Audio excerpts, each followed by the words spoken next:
Everyone, welcome back to my channel. आज हम पढ़ेंगे अध्याय 8 और अध्याय का नाम है खुशहाल गांव और समृद्ध शहर। लोहार की दुकान पर प्रभाकर लोहार को काम करते देख रहा था। एक छोटी सी बेंच पर कुल्हाड़ी और हंसिया जैसे कुछ औजार बेचने के लिए रखे थे। दूसरी ओर भट्ठी जल रही थी। औजार बनाने के लिए दो लोग लोहे की एक छड़ को गर्म कर उसे पीट रहे थे।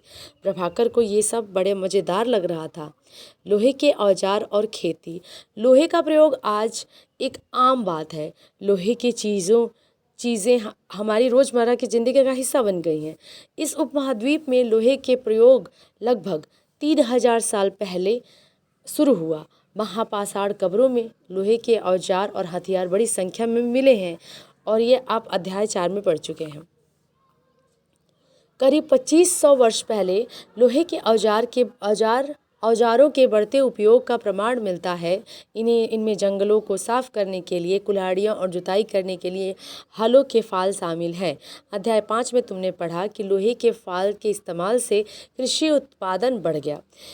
कृषि उत्पादन बढ़ाने के लिए उठाए गए अन्य कदम। सिंचाई।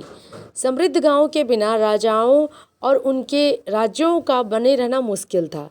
जिस तरह कृषि के विकास में नए औजार तथा रोपाई महत्वपूर्ण कदम थे, उसी तरह सिंचाई भी काफ़ी उपयोगी साबित हुई। इस समय सिंचाई के लिए नहरें, कुएं, तालाब तथा कृत्रिम जलाशय बनाए गए। इस चार्ट में तुम्हें सिंचाई से आए परिवर्तन दिखाए गए हैं। खाली स्थानों में सही वाक्य भरो। लोगों द्वारा परिश्रम किया गया। किसानों को लाभ मिला क्योंकि अब उत्पादन की अनिश्चितता घटी। कर अदा करने के लिए किसानों को उत्पादन बढ़ाना था। राजाओं ने सिंचाई की योजना बनाई और धन खर्च किया। इसमें जो वाक्य नहीं है उसमें फील करना है आपको। गांव में कौन रहते थे? इस उपमहाद्वीप के दक्षिण तथा उत्तरी हिस्सों के अधिकांश में गांवों में कम से कम 3 तरह के लोग रहते थे। तमिल क्षेत्र में बड़े भूस्वामियों का वेल्लाह, साधारण हलवाहों को उड़वार और भूमिहीन मजदूर दास, कड़ेसियार और अदिमई कहलाते थे। देश के उत्तरी हिस्से में गांव का प्रधान व्यक्ति ग्राम भोजक कहलाता था। अक्सर एक ही परिवार के लोग इस पद पर कई पीढ़ियों तक बने रहते थे, यानी कि यह पद आनुवंशिक था। ग्राम भोजक के पद पर आमतौर पर गांव का सबसे बड़ा भूस्वामी होता था। साधारणतया इनके ज़मीन पर इनके दास और इनके मजदूर काम किया करते थे। इसके अतिरिक्त प्रभावशाली होने के कारण प्राय राजा भी कर वसूलने का काम इन्हें ही सौंप देते थे। ये न्यायाधीशों का और कभी कभी पुलिस का भी काम भी किया करते थे। ग्राम भोजकों के अलावा अन्य स्वतंत्र कृषक भी होते थे जिन्हें गृहपति कहते थे। इनमें ज़्यादातर छोटे किसान ही होते थे। इसके अतिरिक्त कुछ ऐसे स्त्री पुरुष थे जिनके पास अपनी ज़मीन नहीं होती थी। इनमें दास कर्मकार आते थे जिन्हें दूसरों की ज़मीन पर काम करके अपनी आजीविका चलानी पड़ती थी। अधिकांश गांवों में लोहार, कुम्हार, बढ़ई तथा बुनकर जैसे कुछ शिल्पकार भी होते थे। प्राचीनतम तमिल रचनाएं। तमिल की प्राचीनतम रचनाओं को संगम साहित्य कहते हैं। इनकी रचनाएं करीब 2300 साल पहले की गई। इन्हें संगम इसलिए कहा गया क्योंकि मदुरै ने कवियों के सम्मेलनों में इनका संकलन किया। गांव में रहने वालों के लिए तमिल नामों का उल्लेख यहाँ किया गया है। वे संगम साहित्य में पाए जाते हैं। नगर क्या कहती है? कहानियाँ, यात्रा विवरण, मूर्ति कलाएं और पुरातत्व। तुम जातकों के बारे में तुमने सुना। ये वो कहानियाँ हैं जो आम लोगों में प्रचलित थी। बौद्ध भिक्षुओं ने इनका संकलन किया। यहाँ एक जातक कथा दी गई है जिसमें यह बताया गया है कि धीरे धीरे धनी बन जाता है। धीरे धीरे एक निर्धन धनी कैसे बन जाता है। एक निर्धन की चतुराई। एक शहर में एक गरीब युवक रहता था। उसके पास एक मरे चूहे के अलावा कुछ भी नहीं था। उसने उस चूहे को एक सिक्के में एक भोजनालय वाले की बिल्ली के लिए बेच दिया। फिर एक दिन बड़ी जोर की आंधी आई। राजा का बागीचा टूटी टहनियों और पत्तों से भर गया। उनका माली इसे साफ करने की बात से परेशान हो उठा। युवक ने माली से कहा कि अगर लकड़ियां और पत्ते उसे मिल जाए तो वह बागीचे की सफाई कर सकता है। माली तुरंत मान गया। युवक ने पास में खेल रहे बच्चे को यह कहकर इकट्ठा कर दिया कि प्रत्येक टहनी और पत्तों के बदले उन्हें एक एक मिठाई मिलेगी। देखते ही देखते उन्होंने बागीचे से एक एक तिनका चुनकर गेट के पास इकट्ठा कर दिया। तभी उधर से राजा का कुम्हार बर्तनों को पकाने के लिए ईंधन की तलाश में गुजरा। उसने पूरे ढेर को खरीद लिया। इस तरह युवक के पास कुछ और पैसे हो गए। अब उस युवक ने एक और योजना बनाई। एक बड़े बर्तन में पानी भरकर वह नगर के द्वार पर गया और वहां उसने घास काटने वाले 500 लोगों को पानी पिलाया। खुश होकर उन लोगों ने कहा, तुमने हमारे लिए इतना अच्छा काम किया, बताओ अब हम तुम्हारे लिए क्या कर सकते हैं।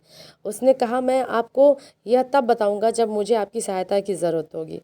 उसके बाद उसने एक व्यापारी से दोस्ती की। एक दिन उस व्यापारी ने बताया, कल एक घोड़े का व्यापारी 500 घोड़े के साथ शहर में आ रहा है।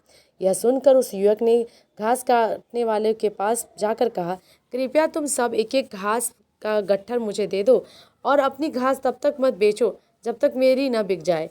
उन्होंने उसे घासों के 500 गट्ठर दे दिए। जब घोड़े के व्यापारी को कहीं भी घास नहीं मिली तो उसने इस युवक के पास घास 1000 सिक्कों में खरीद ली। इस कहानी में आए व्यक्तियों के व्यवसायों की सूची बनाओ। प्रत्येक के लिए यह तय करो कि वे शहर में, गांव में या फिर शहर या गांव दोनों में रहते थे। घोड़े का व्यापारी शहर में क्यों आया होगा? क्या महिलाएं कहानियों में बताए व्यवसायों को अपना सकती हैं? उत्तर के कारण बताओ। प्राचीन नगरों के जीवन के बारे में हमें कुछ अन्य स्रोतों से पता चलता है। शहरों, गांवों और फिर जंगलों के जीवन से जुड़ी घटनाएं और मूर्तिकार कलात्मक ढंग से उकेरते थे। इन मूर्तियों को ऐसी इमारतों की रेलिंग, खंभों या प्रवेश द्वार पर सजाया जाता था जहां लोग आते थे। हड़प्पा की जल निकासी व्यवस्था से यह कैसे भिन्न है? दिल्ली में मिला वलयकूप है। यह मध्य प्रदेश स्थित सांची के स्तूप मूर्ति कला का नमूना है। इनमें शहर के जीवन का एक दृश्य है। तुमने अध्याय 11 में सांची के बारे में तो पढ़ोगे। इन दीवारों को देखो, क्या वे ईंट की बनी है या फिर लकड़ी या पत्थर से? क्या इसकी रेलिंग लकड़ी की बनी है? इन इमारतों की छतों का वर्णन करो। अध्याय 5 में वर्णित अनेक शहर महाजनपदों की राजधानी थे।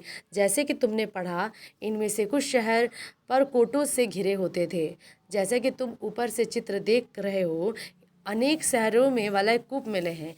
ये वलयकूप गुसलखाने, नाली या कूड़ेदान के लिए प्रयुक्त होते थे। प्राय ये वलयकूप लोगों के घरों में होते थे। महलों, बाजारों या आम घरों के अवशेष बहुत कम मिले हैं। संभवतः लकड़ी, मिट्टी व कच्ची ईंटों या छप्पर से बने होने के कारण ये ज़्यादा समय तक टिक नहीं पाए। भविष्य में पुरातत्वविद इनकी खोज कर सकते हैं। प्राचीन शहरों के बारे में वहाँ नए नाविकों तथा यात्रियों के विवरण द्वारा भी पता चलता है। ऐसा ही एक विस्तृत विवरण किसी अज्ञात यूनानी नाविक का है। जिन जिन पतनों पर वह गया, उन सभी के बारे में उसने लिखा। मानचित्र 7 पृष्ठ संख्या 105 में भरूच ढूंढो। अब उसके द्वारा दिए गए वर्णन करो। बेरीगाजा, भरूच का यूनानी नाम की कहानी। बेरीगाजा की सकरी खाड़ी में समुद्र से आने वालों के लिए नाव चला पाना बहुत मुश्किल होता था।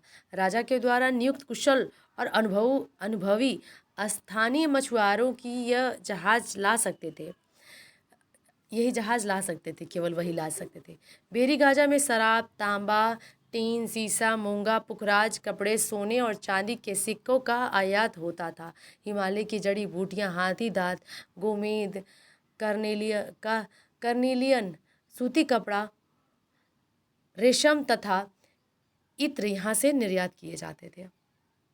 राजा के लिए व्यापारी विशेष उपहार लाते थे। इनमें चांदी के बर्तन, गायक, किशोर, सुंदर औरतें, अच्छी शराब तथा उत्कृष्ट महीन कपड़े शामिल थे। बेरीगाजा से आयात और निर्यात होने वाली चीज़ों की एक सूची बनाइए। सिक्के, पृष्ठ 82 पर दी गई कहानी में तुम देखोगे कि इस तरह के सिक्कों के आधार पर संपत्ति का मूल्यांकन किया गया। पुरातत्वविदों को इस युग के हजारों सिक्के मिले। सबने पुराने आहत सिक्के सब में सबसे पुराने आहत सिक्के थे जो करीब 500 साल चले। इसका चित्र नीचे दिया गया है। चांदी या तांबे के सिक्कों पर विभिन्न आकृतियों को आहत कर बनाए जाने के कारण इन्हें आहत सिक्के कहा जाता है। आहत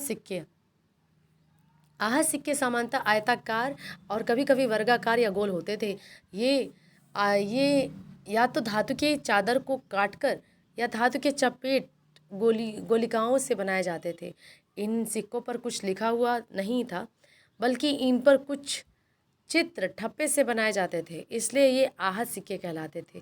सिक्के उपमहाद्वीप के लगभग अधिकांश हिस्सों में पाए जाते थे और ईसा की आरंभिक सदियों तक ये प्रचलन में रहे। विनिमय के अन्य साधन। संगम साहित्य की इस छोटी सी कविता को पढ़ो। खेतों के सफ़ेद धान गाड़ियों पर लादे जा रहे थे, नमक के लिए लंबे लंबे रास्ते चांदनी रेत पर परिवार को समेटे, कहीं पीछे छूट न जाए। शहरों से नमक के सौदागर के यूं चले जाने से सिर्फ सन्नाटा रह जाता है। समुद्र के किनारे नमक का बहुत ज़्यादा उत्पादन होता था। व्यापारी किस चीज़ से इसका विनिमय करते हैं? वे किस तरह यात्रा कर रहे हैं? नगर अनेक गतिविधियों के केंद्र। अक्सर नगर कई कारणों से महत्वपूर्ण हो जाते हैं। उदाहरण के लिए मथुरा को देखो।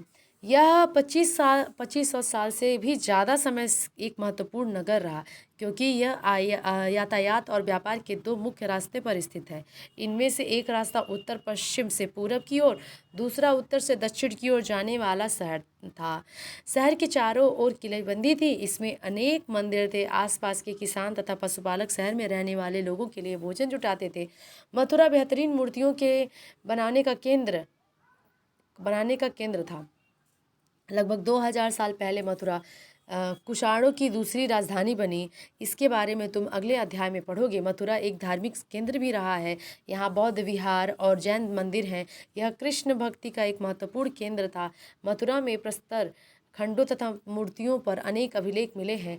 आमतौर पर ये संक्षिप्त अभिलेख हैं जो स्त्रियों तथा पुरुषों द्वारा मठों या मंदिरों में दिए जाने वाले दान का उल्लेख करते हैं।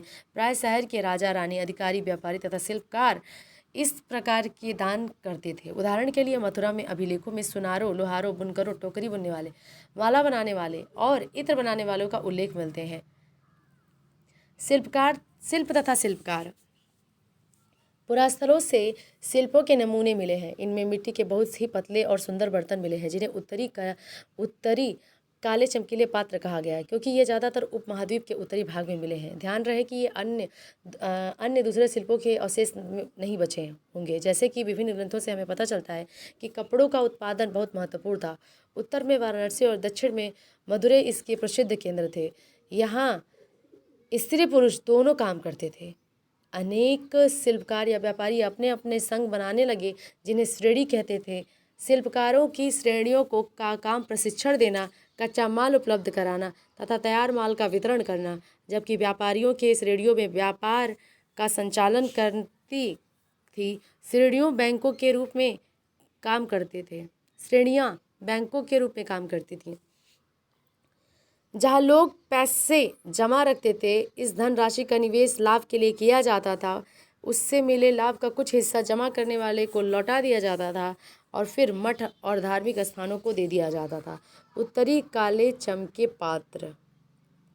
ये एक कठोर चाक निर्मित धातु की तरह दिखने वाला तथा चमकदार काली सतह वाले पात्र हैं। इससे बनाने के लिए कुम्हार मिट्टी के बर्तनों को भट्टों पर उच्च तापमान पर रख देते थे, जिसके परिणाम स्वरूप इन बर्तनों की बाहरी सतह काली हो जाती थी। इन पर पतली काली लेप भी लगाई जाती थी, जो एक बर्तन को शीशे जैसे चमक प्रदान करता था। सूत काटने और बुनने के नियम। ये अर्थशास्त्र के हैं। अध्याय 7 में अर्थशास्त्र का उल्लेख किया गया है। इनमें वर्णन किया गया है कि किस प्रकार एक विशेष पदाधिकारी की देखरेख में कारखानों में सूत कताई और बुनाई की जाती थी। ऊन, पेड़ों की छाल, कपास, पटुआ तथा सन को तैयार करने के काम में विधवाओं, सक्षम असक्षम महिलाओं के भिखुरियों को, वृद्धा वेश्याओं और राजा की अवकाश प्राप्त दासियां, सेविकाओं और अवकाश प्राप्त देवदासियों को लगाया जाता था। इन्हें इनके काम और गुणवत्ता के अनुसार परिश्रमिक देना चाहिए। जिन महिलाओं को बाहर निकलने की अनुमति नहीं थी जिन महिलाओं को बाहर निकलने की अनुमति नहीं थी, वे अपनी दासियों को भेजकर कच्चे माल को मंगवा सकती थी और फिर तैयार माल उन्हें भिजवा सकती थी। वे औरतें जो कारखाने तक जा सकती थी, उन्हें अपना माल कारखाने तक तड़के ले जाना पड़ता था, जहां उन्हें परिश्रमिक मिलता था। इस समय माल को अच्छी तरह जांचने के लिए रोशनी रहती थी। अगर निरीक्षक उस औरत की तरफ देखता है या इधर उधर की बातें करता है तो उसे सज़ा मिलनी चाहिए, और औरत ने अपना काम पूरा नहीं किया तो उसे जुर्माना देना होगा। इसके लिए उसे अंगूठा भी काटा जा सकता है। सूक्ष्म निरीक्षण। अरिकामेडु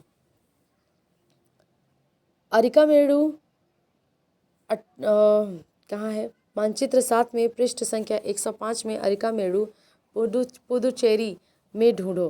पृष्ठ 88 में रोम के बारे में दी गई जानकारी पढ़ो। लगभग 2200 से 1900 साल पहले अरिकामेडु एक पतन था। यहाँ दूर दूर से आए जहाज़ों से सामान उतारे जाते थे। यहाँ ईंटों से बना एक ढांचा मिला है जो संभवतः गोदाम रहा होगा। ये भूमध्य सागरीय क्षेत्र के एम्फोरा जैसे पात्र मिले हैं। इनमें शराब या तेल जैसे तरल पदार्थ रखे जा सकते हैं। इनमें दोनों तरफ से पकड़ने के लिए एक हत्थे लगे हैं। साथ ही यहाँ अरेटाइन जैसे मुहर लगे लाल चमकदार बर्तन भी मिले हैं। इन्हें इटली के एक शहर के नाम पर एरेटाइन पात्र के नाम से जाना जाता है। इससे मुहर लगे सांचे पर गीली चिकनी मिट्टी को दबाकर बनाया जाता है। कुछ ऐसे बर्तन भी मिले हैं जिनका डिज़ाइन तो रोम का था, किंतु वे यहीं बनाए जाते थे। यह रोमन लैम्प, शीशे के बर्तन तथा रत्न भी मिले हैं। साथ ही छोटे छोटे कुंड मिले हैं जो संभवतः कपड़े की रंगाई के पात्र होंगे। यहाँ पर शीशे और अर्ध बहुमूल्य पत्थरों से मनके बनाने के पर्याप्त साक्ष्य मिले हैं। कई बर्तनों पर ब्राह्मी लिपि में अभिलेख मिले हैं। प्रारंभ में तमिल भाषा के लिए इसी लिपि का प्रयोग किया जाता था, इसलिए इन्हें तमिल ब्राह्मी अभिलेख भी कहा जाता है। मानचित्र 6 पृष्ठ संख्या 76 में रोम को ढूंढो। यह यूरोप के सबसे पुराने शहर में से एक है। इसका विकास लगभग तभी हुआ था जब गंगा के मैदान के शहर बस गए थे। रोम एक बहुत बड़े साम्राज्य की राजधानी थी। यह यूरोप, उत्तरी अफ्रीका तथा पश्चिमी एशिया तक फैला साम्राज्य था। इसके सबसे महत्वपूर्ण शासकों में से एक क्या नाम है? आगस्टस ने करीब 200 साल पहले शासन किया था। उसने कहा था कि रोम ईंटों का शहर है जिसे मैंने संगमरमर का बनवाया। आगस्टस और उसके बाद के शासकों ने कई मंदिर तथा महल भी बनवाए। आगस्टस ने बड़े बड़े रंगमंडल, एम्फी थिएटर बनवाए। इनमें चारों तरफ दर्शक को बैठने की सीढ़ी नुमा जगह होती थी। यहाँ लोग विभिन्न प्रकार के कार्यक्रम देख सकते थे। उन्होंने स्नानागार भी बनवाया है जहाँ स्त्री तथा पुरुषों के लिए अलग अलग समय पर निर्धारित किए गए हैं। यहाँ लोग एक दूसरे से मिलते थे और आराम करते थे। बड़े बड़े जलवाही सेतु हैं। एक्वाडक्ट के जरिए शहर के स्नानगारों, फव्वारों तथा गुसलखानों के लिए पानी लाया जाता था। और ये बड़े खुले रंगमंडल हैं, एम्फी थिएटर और जलवाही सेतु इतने दिनों तक कैसे बचे रहे। और ये चैप्टर भी आपका ख़त्म हो गया। और पढ़ते रहिए। Bye bye.